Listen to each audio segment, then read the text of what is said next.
Exercise 7.5 का question number 6 देखिएगा। Question number 6 में है 1 - x²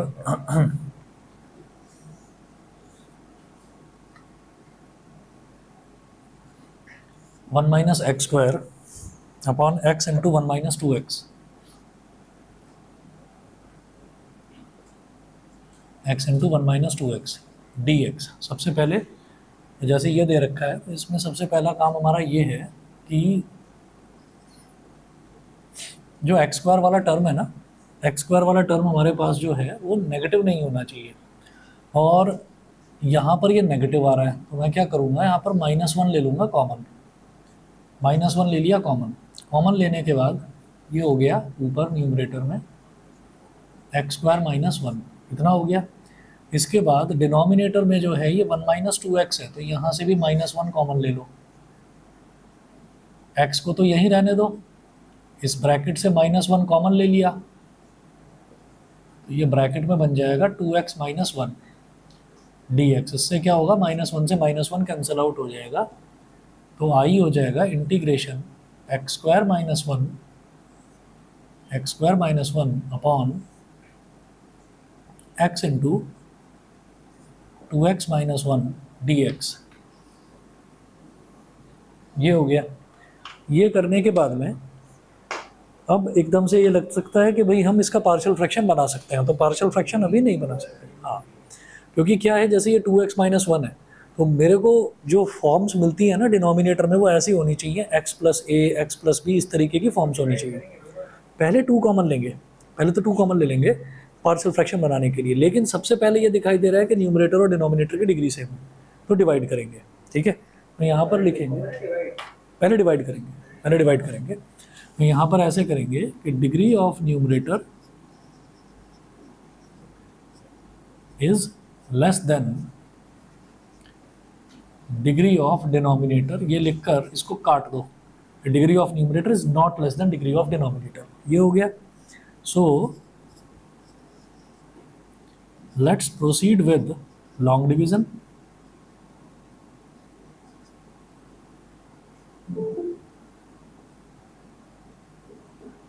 let's proceed with long division करेंगे तो अब देखिएगा ये क्या हो जाएगा, i is equal to long division तो x² - 1 इसको डिवाइड करेंगे 2x² - x से। समझ गए ना, x को अंदर मल्टीप्लाई करेंगे 2x² - x, तो 2x² - x से मैं x² - 1 को डिवाइड कर रहा हूँ। अच्छा, तो 2x² में क्या मल्टीप्लाई करें कि x² आ जाए हाफ। 2x² में हाफ मल्टीप्लाई करूंगा तो x² आ जाएगा, तो half into 2x² is x², half into -x is -½ subtraction, ये माइनस नीचे वालों का साइन चेंज हो जाता है, ये प्लस, x² से x² कट गया तो ये आ गया ½ और -1, ½ -1। अब क्या होता है कि और आगे हम करेंगे नहीं क्योंकि ये x² है और ये x है तो और फर्दर डिवाइड होगा नहीं, तो इसको क्या लिखा जाता है, इसको लिखते हैं हम quotient plus remainder upon divisor. ठीक है, हाँ, -1 ये वाला, -1 प्लस ½ तो ½ पहले लिख दिया, -1 बाद में लिख दिया। तो इसको ना याद रहे इसलिए मैं लिख रहा हूँ x² - 1 upon x into 2x - 1 is equal to quotient plus remainder upon divisor, quotient plus remainder upon divisor.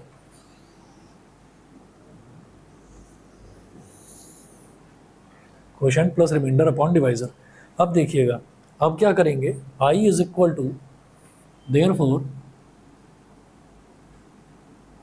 i is equal to integration, ये जो पूरा टर्म है न्यूमरेटर को डिनोमिनेटर से डिवाइड कर दिया तो किस फॉर्म में उसको लिख सकते हैं, quotient plus remainder upon divisor. Quotient क्या है, हाफ, प्लस रिमाइंडर क्या है, ½ x - 1, half x minus one upon divisor क्या है x into two x minus one, x into two x minus one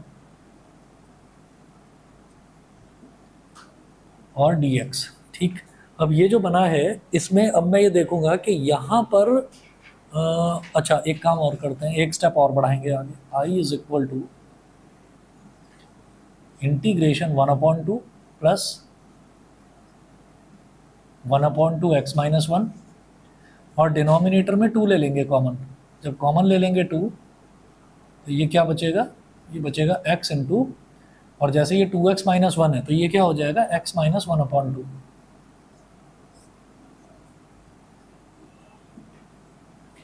ये बताइए, ये समझ में आ गया?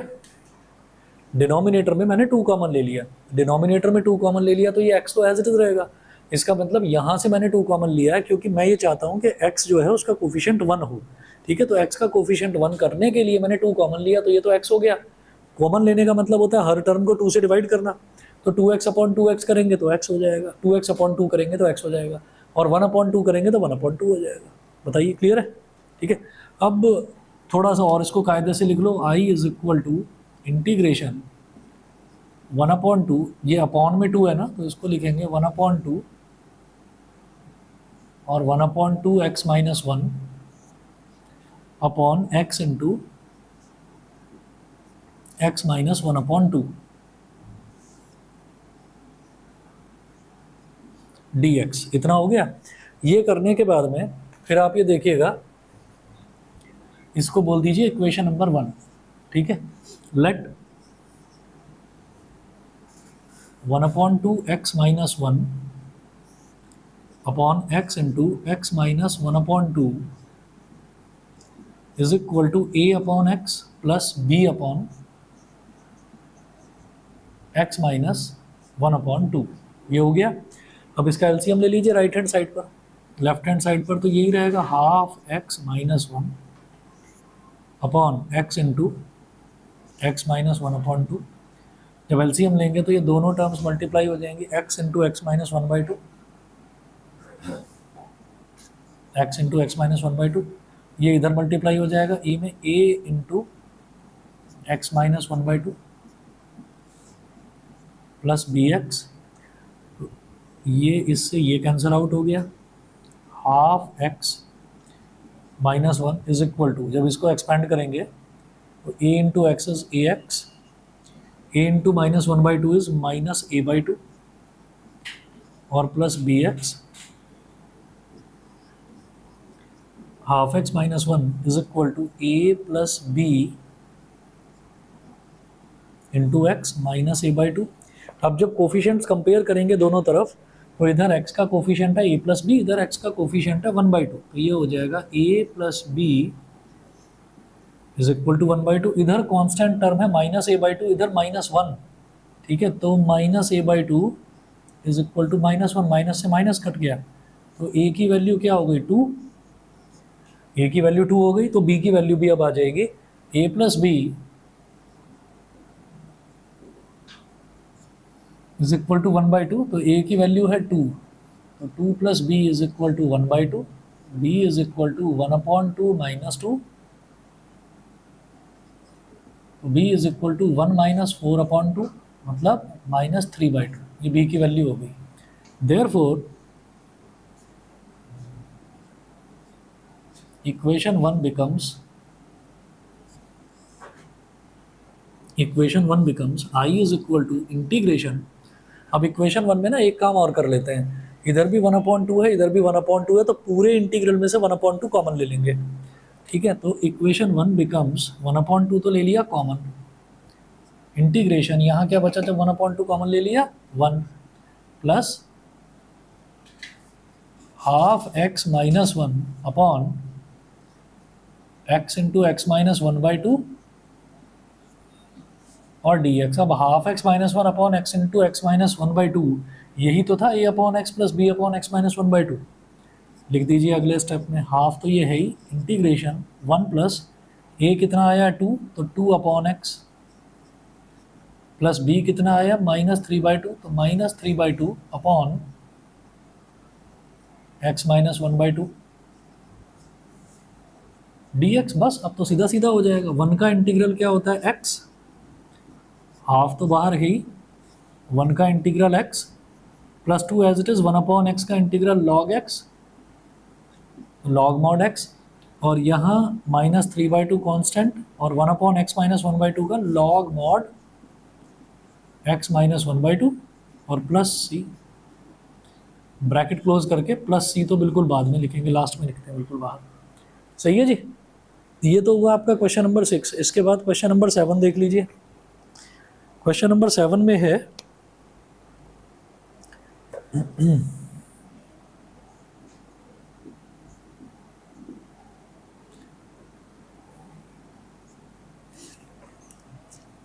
x upon I is equal to integration x upon x square plus 1 into x minus 1 dx, ये हो गया। ठीक है, तो अब आप ये देखिएगा इधर है, अब आप ये देखिएगा कि इसके पार्शियल फ्रैक्शन किस तरह से होंगे। पहली चीज़ तो दिखाई दे रही है कि न्यूमरेटर की डिग्री डिनोमिनेटर से कम है।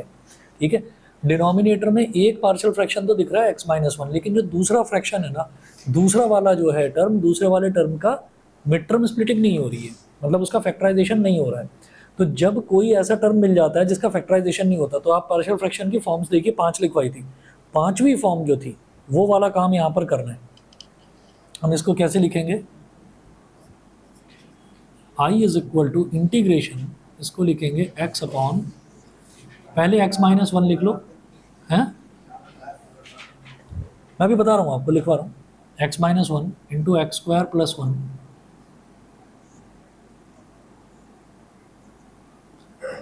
और ये हो गया dx। अब आप ये देखिएगा कि पहले लिखेंगे degree of numerator is less than degree of denominator.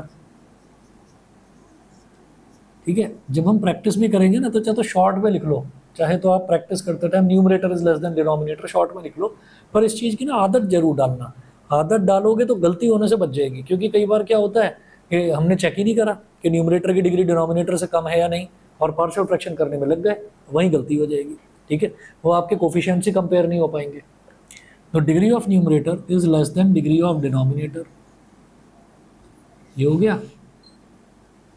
Let's proceed with partial fraction.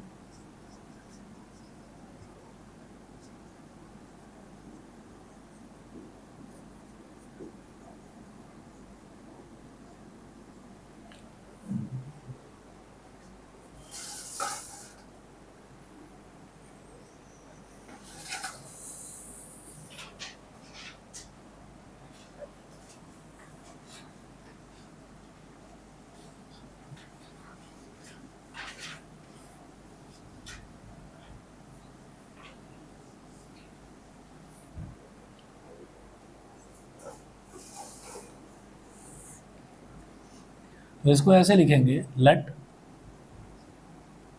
x upon x minus 1 into x square plus 1, इसको क्या लिखेंगे, a upon x minus 1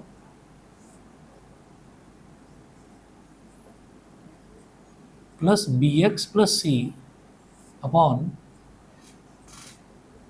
x square plus 1, B x plus C. तो हमेशा याद रखिए कि जो भी क्वाड्रेटिक टर्म, नीचे क्वाड्रेटिक एक्सप्रेशन ऐसा दे रखा हो जिसके फैक्टर्स ना हो रहे हो, मिड टर्म स्प्लिटिंग ना हो रही हो, तो उसके ऊपर आप नॉर्मली बी नहीं लेंगे, उसके ऊपर आप लेंगे बी एक्स प्लस सी, ये लेना है आपको, ये 5वां फॉर्म है। ठीक है, अच्छा अब क्या करेंगे, फिर वही एलसीएम ले लो, तो लेफ्ट हैंड साइड में तो सेम, हाँ उधर बोलो, 0, हाँ नहीं नहीं ऐसे मत सोचो, आप ऐसे मत सोचो, आप ये सोचो कि जैसे जैसे हमको ये मिल रहा है A X square plus B x plus C, जैसे ये मिल रहा है हमें, तो आप ये समझो कि इसके अगर फैक्टर्स नहीं हो रहे हैं, इसके अगर फैक्टर्स नहीं हो रहे हैं, तो इसका 1 डिग्री कम वाला, 1 डिग्री कम वाला क्या होगा, बी एक्स प्लस सी, मतलब एक्स स्क्वायर वाला टर्म नहीं होगा, तो उसका 1 डिग्री कम वाला ऊपर आ जाता है पार्शियल फ्रैक्शन जब हम लेते हैं। और जब ये है तो इसमें हम ये कहेंगे कि क्या एक क्वाड्रेटिक इक्वेशन है, हम ये कहेंगे कि हाँ क्वाड्रेटिक इक्वेशन है, क्योंकि एक्स स्क्वायर तो मिल रहा है, एक्स वाला टर्म नहीं है तो कोई बात नहीं, वो वही जो तुम कह रहे हो कि जीरो ले लिया उसके, हाँ वो वही चीज़ है। ठीक है, तो अब क्या करेंगे, X upon x minus one into x square plus one is equal to, इधर इनका एलसीएम ले लो, तो एलसीएम लेंगे तो X minus one into x square plus one, ये ए से मल्टीप्लाई हो जाएगा, तो A into x square plus one plus B x plus C into x minus one. ये डिनोमिनेटर से डिनोमिनेटर कट गया, तो A X square plus A plus, जब इनको मल्टीप्लाई करेंगे तो B X into X is B X square,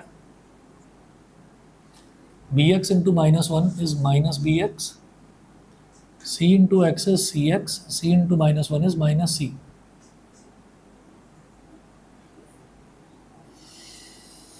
अब इधर एक्स स्क्वायर वाला टर्म नहीं है तो लिखेंगे जीरो एक्स स्क्वायर, एक्स वाला टर्म तो है तो वन एक्स, और कांस्टेंट टर्म नहीं है तो उसको लिख देंगे जीरो।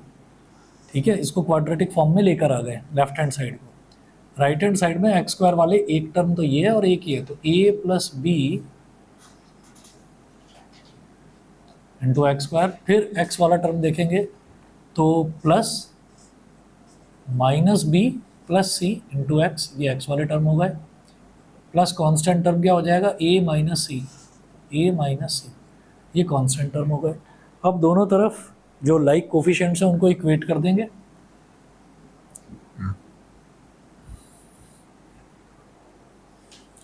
तो एक्स स्क्वायर का कोफिशिएंट इधर ए प्लस बी, इधर जीरो, तो ए प्लस बी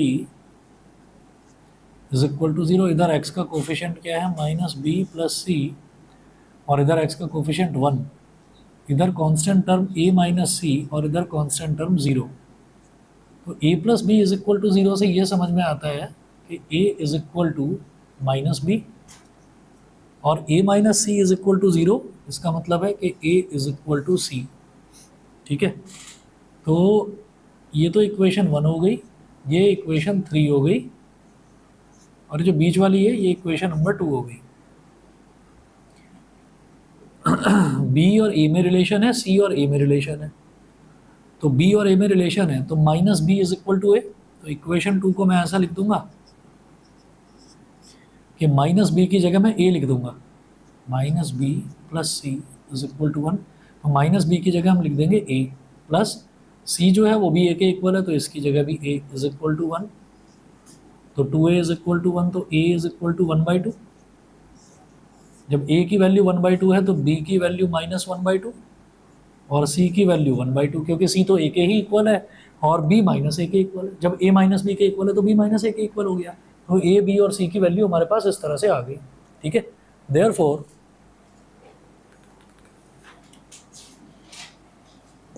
इंटीग्रल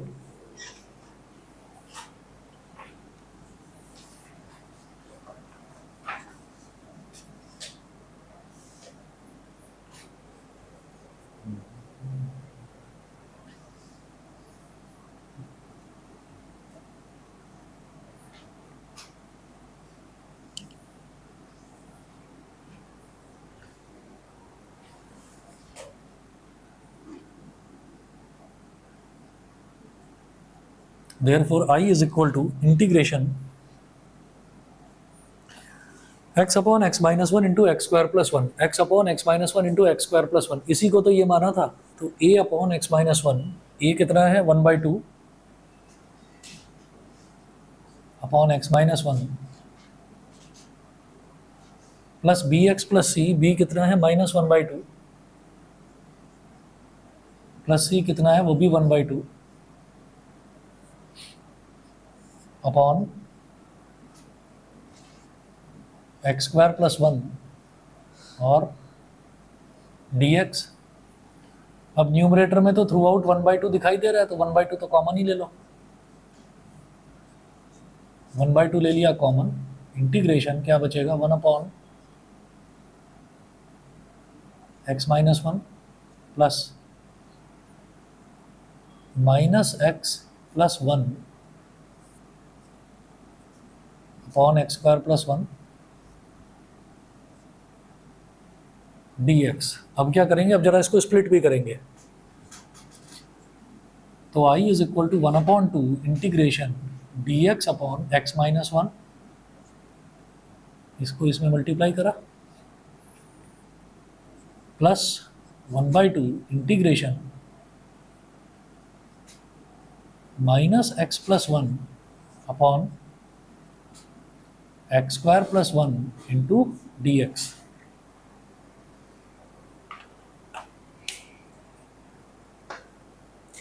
अब देखिएगा, ये जो पहला वाला है इसका तो आसानी से कैलकुलेशन, इसका तो इंटीग्रल निकला पड़ा है, log x माइनस 1 हो जाएगा बस। इसको तो बोल दिया I1, इसको बोल दिया I2, ये हो गई इक्वेशन नंबर 4। ठीक है, तो I1 प्लस I2 मेरे को निकालना है। तो I1 देखिएगा, I1 is equal to 1/2 integration dx upon x minus 1, 1/2 log mod x minus 1 plus C1। ठीक है, ये तो हो गया I1। अब बात करेंगे I2 की। I2 इज इक्वल टू 1/2 तो ये है ही।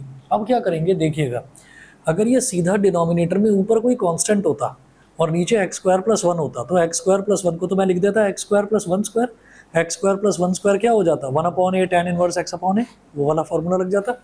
लेकिन यहाँ पर ऊपर ये भी आ रहा है, तो अब इसमें क्या करेंगे, हमें एक्स स्क्वायर का एग्जैक्ट डिफरेंशियल चाहिए ऊपर, तो एक्स स्क्वायर का एग्जैक्ट डिफरेंशियल क्या होगा 2x होगा। ठीक है, तो इसके लिए एक काम करते हैं, इसको ना अलग कर लेते, अलग कर लो, स्प्लिट कर लो। आप ऐसे करो कि minus x upon x square plus 1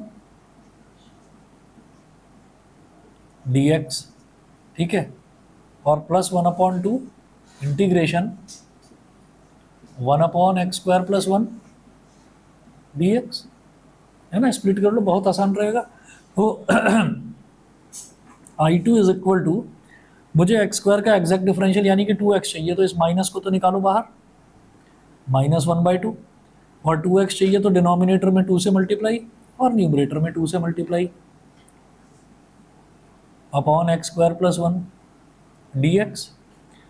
और ये क्या हो जाएगा 1/2, सीधा लिख दूँ इसको tan इनवर्स x, इसका तो इंटीग्रल हो गया tan इनवर्स x। ठीक है, और I2 इज इक्वल टू, ये क्या हो गया -1/4, जब डिनोमिनेटर में एक फंक्शन है और न्यूमरेटर में उसका डिफरेंशियल है, तो क्या हो जाएगा log ऑफ डिनोमिनेटर, यानी कि log of mod x square plus 1 plus 1/2 tan inverse x और प्लस C2 लिख दो। ये I2 हो गया, I1 हमारे पास आ चुका है, I2 हमारे पास आ चुका है, I निकल जाएगा।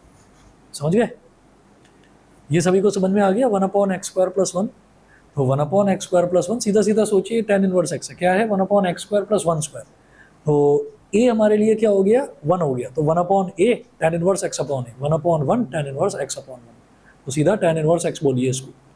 देयरफॉर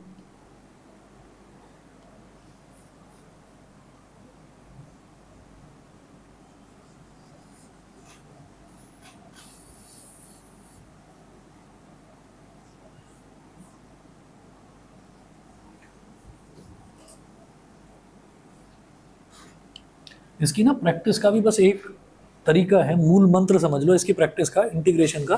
क्योंकि इंटीग्रेशन का जब भी आप मन बनाकर बैठेंगे ना, ये आज मैं इंटीग्रेशन करूँगा, है ना, तो जैसे ही आप इंटीग्रेशन सोचोगे, सोचते ही ना आपको एकदम थकान का एहसास सा होगा, अरे यार बड़े बड़े क्वेश्चन नहीं, है ना, तो आप उठाओगे नहीं। तो एक तो मन को थोड़ा सा कड़ा करना है कि नहीं नहीं करना ही है, भले ही थकान होगी लेकिन करना है।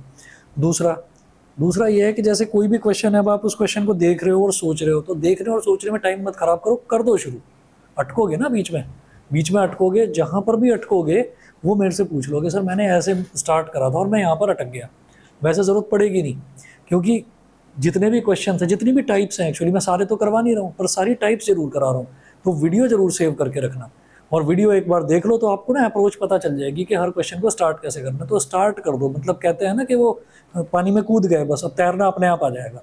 तो नहीं मरोगे नहीं ना, ठीक है, क्योंकि वो पानी उतना गहरा नहीं है। तो अब आप ये सोचिएगा कि मतलब एक तो जो मेंटली जो थकान होती है ना कि यार बहुत बड़े हैं, मज़ा नहीं आता है ना, तो वो एक बार दो बार जब थोड़ा सा अपने साथ ज़बरदस्ती करोगे, करने बैठोगे, तो तीसरी बार फिर मन करने लगेगा, तो पार्शियल फ्रैक्शन थकाएगा। अभी जो अगला है बाई पार्ट्स है, वो थकाएगा। दूसरा एक और सजेशन देता हूँ कि जैसे ये जो नोटबुक है ना, जो आपकी नोटबुक है ये इसमें पोर्ट्रेट मोड में है, ऐसे सीधी, अगर यही ऐसे हो जाए लैंडस्केप मोड में, तो ऐसी वाली भी नोटबुक आती है। तो इसके लिए ऐसी वाली नोटबुक ले लो, क्योंकि ना कैलकुलेशन थोड़ी लंबी होती चली जाती है। मैं भी जैसे, हाँ बाई पार्ट्स में भी लंबी होएगी, तो मैं भी जैसे आप ये समझिए कि यहाँ पर करा रहा हूँ, तो मेरे को भी ना इंटीग्रेशन के क्वेश्चन सॉल्व करने में मैं बोर्ड पर ढंग से कर नहीं पाता उसको। क्यों? क्योंकि अगर ज़्यादा लंबा जाऊँगा तो वो कैमरा में फोकस से बाहर निकल जाएगा। तो हमें भी आप देखोगे कि थोड़ा थोड़ा ना ऐसे लिखेंगे, फिर थोड़ा सा नीचे को लिखना पड़ेगा, कई बार अंडर रूट वाला एक्सप्रेशन लंबा हो जाता है। तो प्रैक्टिस करने के लिए ज़्यादा बेटर ये है कि वो लंबी वाली नोटबुक आप ले लो, ठीक है। सिर्फ एक इंटीग्रेशन के लिए बोल रहा हूँ, बाकी कैलकुलेशन इतनी लंबी नहीं होने वाली किसी में भी। ये दो तीन छोटी छोटी चीज़ें हैं, इन पर ध्यान दे लो, इंटीग्रेशन आराम से हो जाएगा। बस कर लो, लेकिन ज़बरदस्ती बैठना पड़ेगा इसको लेकर, क्योंकि शुरुआत में मन नहीं करता, किसी का भी नहीं करता, मेरा भी नहीं करता था, लेकिन धीरे धीरे जब आप करोगे तो इंटरेस्ट डेवलप होगा। तो ये हुआ therefore I is equal to I1 plus I2। तो I1 क्या है? 1/2 log mod x-1 plus C1। I2 क्या? -1/4 लॉग मॉड x² प्लस 1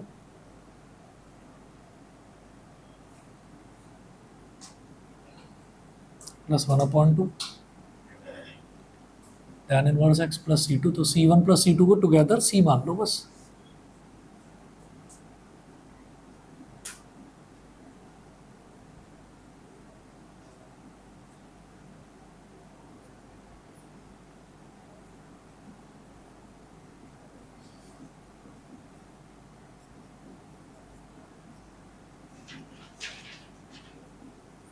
ये जो है ना ऐसे लिखना और फिर ऐसे लिखना, इसकी ज़रूरत नहीं पड़ेगी अगर लैंडस्केप वाली ले लोगे तो। चलिए जी आगे चलते हैं, और बताओ जरा इसमें और कहीं कुछ है डाउट वाउट? हाँ, मैं समझता हूँ कि टाइम नहीं मिल पाया होगा करने का, कोई दिक्कत नहीं है, कर लीजिएगा आप इंटीग्रेशन बाय पार्ट्स। हाँ हाँ, वही है। इसमें टाइम लगता है, इंटीग्रेशन आप लेकर बैठोगे, आपको ये दिखाई देगा कि 1 घंटा हो गया, और 1 घंटे में ना आप, कई बार ऐसा भी होता है एक ही क्वेश्चन होता है या दो होते हैं शुरुआत में, फिर उसके बाद हो जाता, और कोई दिक्कत नहीं है, वो नॉर्मल है, वो नॉर्मल है, उसको फेंको मत, बंद करके रख दो कि ठीक है भाई कल करूँगा, ठीक है। तो अच्छी चीज़ जो है टेक्नोलॉजी का, बस ये फ़ायदा उठाइए कि अच्छी चीज़ ये है कि आपको बार बार टीचर से पूछना नहीं पड़ेगा, आपके पास वीडियोज़ हैं, वो अच्छी चीज़ ये है। तो जैसे ही आपको ये लगेगा कि भाई चलो मैं अब कल करूँगा, मेरा रिदम टूट गया, अब मेरे को नहीं आ रहा समझ में, अब मेरे को फिर नए सिरे से देखना है, तो फिर वही वीडियो देख लो आप, तो आ जाएगा समझ में, ठीक है ना। चलिए जी, फिर भी दिक्कत है तो बता देना मेरे को, तो कैसे भी मैं करवा ही दूंगा, कोई प्रॉब्लम नहीं है। इंटीग्रेशन बाय पार्ट्स हेडिंग डालिए, इंटीग्रेशन बाय पार्ट्स।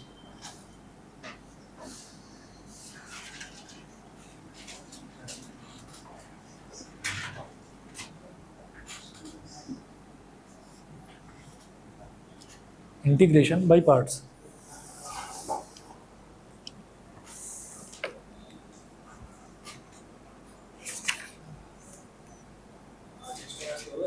हाँ, नहीं नहीं, आज तो मैं भी सोचूंगा कि थोड़ा आराम ही कर लूँ। हाँ, ऐसे ही करता हूँ।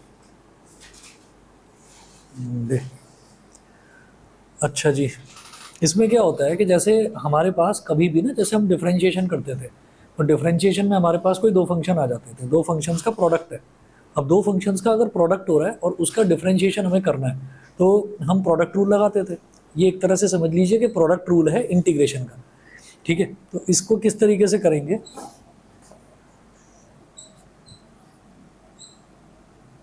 पहले लिखें there are 5 types of functions.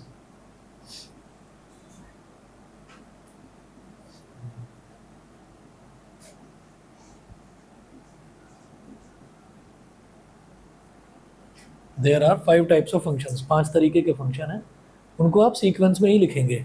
सबसे पहले लिखेंगे इनवर्स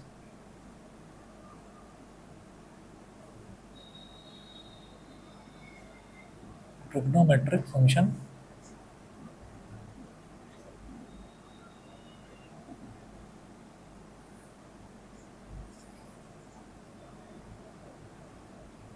लॉगरिथमिक फंक्शन। आज वो आर्या कहाँ रह गया, थक गया मुझे लग रहा है, वो थक गया मुझे लग रहा है। नहीं सर, सर उसके घरवाले के चारा तो लगता लेना था, उसको लेना था। अच्छा अच्छा, ऑनलाइन नहीं है वो। हाँ नहीं ऑनलाइन भी नहीं है, ऑनलाइन नहीं है। तो आज सर घरवाले के जा रहे हैं, अच्छा अच्छा, तो ये लोग से नहीं जाना था उसको। Inverse trigonometric function, logarithmic function, algebraic function, trigonometric function,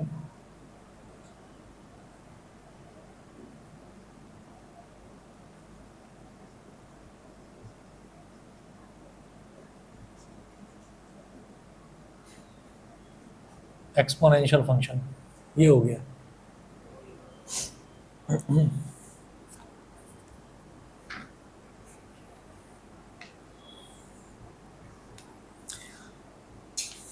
जब मैं 12th क्लास में था तो एक मतलब मेरठ से मैंने 12th करी थी, तो हमारे यहाँ पर ना मतलब वो माहौल बहुत अच्छा था, बहुत ही अच्छा माहौल था। पूरे मेरठ शहर का ही माहौल अच्छा था कि वहाँ पर पढ़ाई का था माहौल, मतलब बच्चे जो है ना उनके अंदर कुछ करियर बनाने का था कुछ, और एक टीचर्स भी बहुत अच्छे अच्छे थे, छटे हुए टीचर्स थे बहुत बढ़िया। तो एक सरदार जी होते थे, टीचर थे, सरदार जी थे, NP सिंह नाम था उनका। और वहाँ पर एक स्कूल है, फेमस था पहले, अब थोड़ा वैसे ही हो गया बेकार सा, गुरु तेग बहादुर पब्लिक स्कूल। एक वो थे, एक थे फिजिक्स पढ़ाते थे अमित अग्रवाल, और एक थे परमवीर सिंगल, वो केमिस्ट्री पढ़ाते थे। और अकाउंट्स वाले भी एक टीचर थे, मतलब 4-5 जो मेन मेन सब्जेक्ट्स होते हैं, इन टीचर्स ने मिलकर एक ग्रुप बनाया, बहुत अच्छा स्टेप लिया था। हालांकि वो ज़बरदस्त तरीके से फ्लॉप हुआ वो, और वो जो पूरा सेशन था वो बर्बाद ही हो गया बच्चों का, पर वो स्टेप बहुत बढ़िया लिया था। पता नहीं क्यों उसके बाद किसी ने कोशिश नहीं करी। उस स्टेप पता है क्या था, इन्होंने क्या करा कि गुरु तेग बहादुर पब्लिक स्कूल का एक विंग वो ले लिया, वो विंग ले लिया। और वो विंग कौन सा लिया, वो लिया इन्होंने कि जो छोटे बच्चे हैं, जो छोटे बच्चों की क्लासेस होती हैं, तो उनमें कुछ 6-7 कमरे खाली पड़े रहते थे, उतने स्टूडेंट्स, उतने छोटे बच्चे थे नहीं, तो वो इन्होंने ले लिया। और वो लेकर ये क्या करते थे, जैसे मान लीजिए जो PCM वाला बच्चा है, तो PCM वाला बच्चा क्या करता था कि 1 घंटे की फिजिक्स की क्लास, ठीक है, उसके बाद 15 मिनट का गैप, फिर 1 घंटे की केमिस्ट्री की क्लास, 15 मिनट का गैप। ये मैं 11th और 12th का बताता हूँ, नया इनिशिएटिव लिया था इन्होंने, और स्कूल के साथ कोलैबोरेट कर लिया था। और 1 घंटे की मैथ्स की क्लास, इंग्लिश की, और जो उनका साइड सब्जेक्ट होता था उसकी क्लासेस नहीं होती थी। उसका ये है कि इसकी क्लासेस हम लास्ट में बस 1-1.5 महीने चलवा देंगे, ठीक है, उसके लिए वैसे भी आपको कोई रेगुलर पढ़ना नहीं पड़ता। तो ये करते थे, और बच्चे का जो है ना स्कूल के बाद ट्यूशन व्यूशन जाने का वो लफड़ा ख़त्म हो गया था। और फिर ये था कि आपको 3 घंटे पढ़ना है, तो हार्डली 4 घंटे का रहता था कि 4 घंटे स्कूल जाओगे, और 4 घंटे के बाद आपके पास होमवर्क करने का भी टाइम है, आपके पास खेलने का भी टाइम है, तो टाइम ही टाइम रहता था। पता नहीं ये चीज़ चली क्यों नहीं, मुझे तो बड़ा अच्छा लगा था। और ये तब हुआ था जब मैंने 12th कर ली थी। और 3 जो टीचर्स थे ना, टीचर्स का भी वो ग्रुप था जो अच्छे टीचर्स थे, जिनके पास ज़्यादातर बच्चे जाया करते थे। तो कुछ बच्चों ने करा था रजिस्टर, फिर उसके बाद पता नहीं करा नहीं। कितनी पुरानी बात बता रहा हूँ मैं आपको, 20 साल हो गए इस बात को। ये मैं इसी चीज़ से बता रहा हूँ कि इंटीग्रेशन करने के लिए बैठता है बच्चा, थक जाता है, थकान स्कूल की होती है। ये स्कूल में पूरा जो मोस्ट प्रोडक्टिव टाइम है वो सारा वहाँ निकल गया, फिर उसके बाद आ रहे हैं थके हुए, फिर ट्यूशन जाना है, ट्यूशन के बाद में अपना सेल्फ स्टडी के लिए टाइम नहीं बच रहा। आई लेट क्या होता है, inverse trigonometric, logarithmic, algebraic, trigonometric और एक्सपोनेंशियल फंक्शन। हमें सबसे पहले ये देखना होता है कि ऊपर कौन सा फंक्शन लाई कर रहा है, ठीक है। ये शायद मैंने आपको पहले भी बताया था कि इस टाइप के फंक्शन होते हैं, 5 फंक्शंस होते हैं। अब इसमें देखेंगे कि ऊपर कौन सा फंक्शन लाई कर रहा है, तो जो फंक्शन ऊपर लाई करेगा, जैसे मान लीजिए कोई फंक्शन है, कोई इंटीग्रल है, उस इंटीग्रल में हमको 2 फंक्शन दे रखे हैं। मान लीजिए मेरे को दे रखा है, जैसे अगला एग्जाम्पल है, एग्जाम्पल नंबर 17, मान लीजिए दे रखा है x cos x, तो आई इंटीग्रेशन दे रखा है x cos x dx, ठीक है। तो 2 फंक्शन मल्टीप्लाई हो रहे हैं, तो मुझे ये देखना है x का मतलब क्या है, अगर x है या x प्लस समथिंग है या x square plus 2x plus 3 है तो वो एल्जेब्रिक की कैटेगरी में आएगा। तो ये x तो आ गया एल्जेब्रिक की कैटेगरी में, तो एल्जेब्रिक ऊपर है, ट्रिग्नोमेट्रिक नीचे है। ठीक है, तो जैसे वो केमिस्ट्री में रिएक्टिविटी सीरीज होती थी कि ये ऊपर है एल्जेब्रिक, तो इसको मानना है फर्स्ट फंक्शन, और ये ट्रिग्नोमेट्रिक फंक्शन नीचे है तो इसको मानना है सेकंड फंक्शन। तो फर्स्ट फंक्शन और सेकंड फंक्शन तो आप ऐसे लेंगे, हो सकता है ये ऐसे लिखा हुआ होता कि cos x इंटू एक्स, तो फर्स्ट फंक्शन और सेकंड फंक्शन ऐसे मानना है। और इसके बाद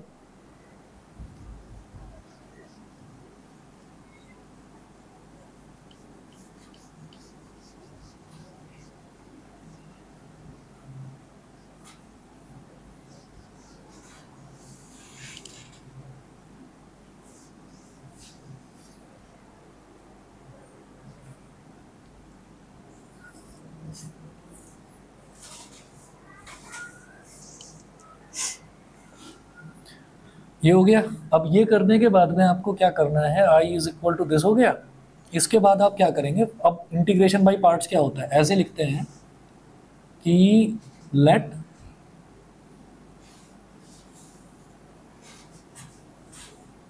i is equal to first function, ऐसे लिख रहा हूं मैं, first function into integral of second function. ठीक है, first function into integral of second function minus integral of differential of first function into integral of, अरे पहले लिख लो, लिख लो, कोई भी कहानी आपको फर्जी में नहीं सुनाई जाती। अभी कहानी सुनाई है ना, इसमें बोरियत होती है, तो पहले ही बता दिया मैंने कि अभी एक और चीज आ रही है ये।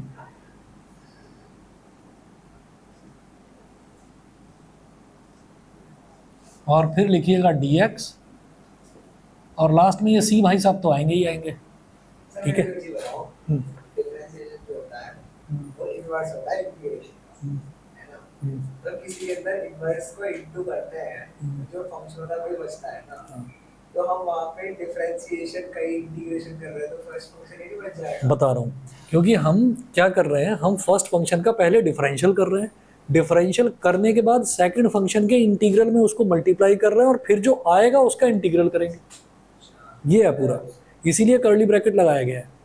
ठीक है, तो इसको कुछ अगर आप बुक देखेंगे तो बुक में आपको फर्स्ट फंक्शन को u और सेकंड फंक्शन को v मानकर कर लेंगे, है ना। आप इसको ऐसे लिखे, first function into integral of second function minus integral of differential of first function into integral of second function whole dx। ठीक है, और प्लस c, ये हो गया। देखिएगा ये इसमें दे भी रखा है, first function into integral of second function minus integral of differential of first function into integral of second function, यही दे रखा है। अब इस चीज़ को जरा करके देखते हैं इस क्वेश्चन में। एग्जाम्पल नंबर 17 है ये। ऑनलाइन वाले बच्चों ने नोट कर लिया भाई, ये सोमेन, शानवी, अवनी, ठीक है। चलिए, तो ये हो जाएगा हमारे पास i is equal to, first function क्या है x, तो पहले first function as it is मतलब x as it is into integral of second function मतलब cos x dx minus integration of, बड़ा ब्रैकेट लगा लो, D by D x of first function मतलब x into integral of second function मतलब cos x dx, bracket close, integral of second function हो गया, differential of first function हो गया, इन दोनों के प्रोडक्ट का इंटीग्रल।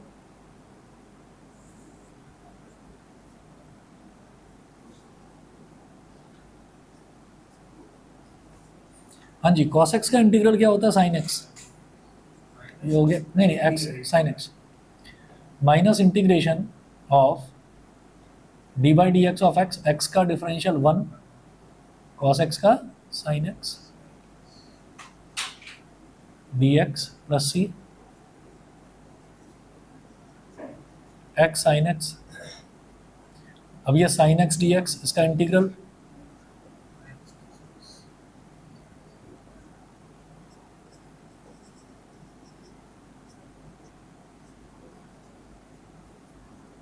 माइनस माइनस प्लस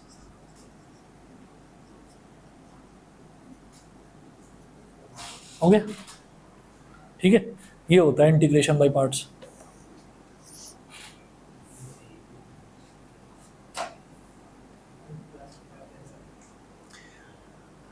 ठीक है जी। अब इन्होंने ना इसी में पहले तो इसको सॉल्व कर रखा है, फिर इन्होंने इसी में बता रखा है कि भाई ये अगर आप पहले फंक्शन को cos x ले लेते और दूसरे फंक्शन को x ले लेते तो फंस जाते, क्योंकि यहाँ पर ये इन्होंने कहा है suppose we take f x is equal to, यानी कि first function cos x and second function x, तो ये इंटीग्रेशन ही आपका खत्म नहीं होता, चलता चला जाता है। तो इंटीग्रेशन लेने का मतलब इंटीग्रेशन में फंक्शन कौन सा आपको चूज करना है बाई पार्ट्स में, वो बड़ा इंपॉर्टेंट है। तो ये ध्यान रखना, जो ऊपर लाई करेगा उसी में करना है ऐसा। अच्छा, एक उसको आपको फर्स्ट फंक्शन लेना है।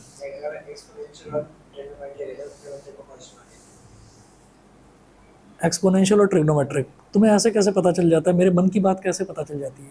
अभी मैं यही बताने वाला था, ये एक्सेप्शन होता है। अभी मैं यही बताने वाला था, उससे पहले ही बोल दिया कि अगर एक्सपोनेंशियल दे रखा है और ट्रिग्नोमेट्रिक दे रखा है तो आप और कह रहे हो कि ट्रिग्नोमेट्रिक को फर्स्ट मानेंगे। यही एक्सेप्शनल केस है बस एक अकेला, कि अगर एक्सपोनेंशियल और ट्रिग्नोमेट्रिक दे रखा है तो एक्सपोनेंशियल को फर्स्ट मानेंगे और ट्रिग्नोमेट्रिक को सेकंड मानेंगे। ठीक है, तुमने तो सीधा ही बोला था, तुमने तो सीधा ही बोला था भाई कायदे से ट्रिग्नोमेट्रिक ऊपर है, एक्सपोनेंशियल नीचे है, तो हमें इसको फर्स्ट मानना चाहिए, लेकिन हमें उल्टा लेना है। यही एक एक्सेप्शनल केस है। ठीक है, उसका क्वेश्चन मैं अभी करवाऊंगा आपको। क्या हो गया, टाइम हो गया क्या? देख लीजिए जैसा मन करे। अब अगला देख लो, एक एग्जांपल नंबर 18 है, ये छोटा सा ही है, ये देख लेते हैं फटाफट।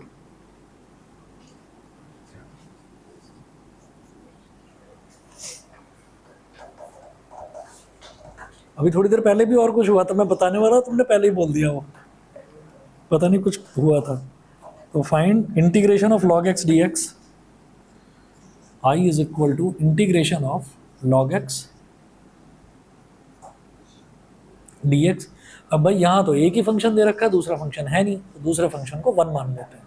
ठीक है, क्यों? क्योंकि log x का डिफरेंशियल तो पता है 1/x होता है, log x का इंटीग्रल नहीं पता, तो कैसे करेंगे? अलजेब्रिक में, क्योंकि 1 का मतलब है x की पावर 0। ठीक है, 1 इंटू log x dx, तो अलजेब्रिक है। ये हमारा हो गया सेकंड फंक्शन, लॉगरिथमिक फंक्शन ऊपर आ रहा है, तो ये फर्स्ट फंक्शन हो गया। तो I is equal to first function यानी कि log x into integral of second function मतलब 1 dx minus integration of differential of first function मतलब d by D x of log x into integral of second function मतलब 1 dx plus c। 1 का integral हो जाएगा x, तो log x into x minus integration d by D x of log x is 1/x, और integration 1 का integration कितना हो जाएगा x dx plus c, x से x कट गया, तो I is equal to x log x, और ये 1 बचा, 1 का इंटीग्रल कितना हो जाएगा x minus x plus c हो गया। ठीक है जी, इतना कर लीजिए, बाकी ट्राई कर लेना, अगर कुछ क्वेश्चंस हो जाए तो बहुत अच्छी बात है, नहीं हो तो आप बता देना। 7.6 में 24 क्वेश्चन दे रखे हैं, देख लेना, कोई 1, 2 या 4 क्वेश्चन अगर हो जाए, ना हो ना तभी के तभी बंद कर देना, फिर मत करना, मैं करा दूँगा।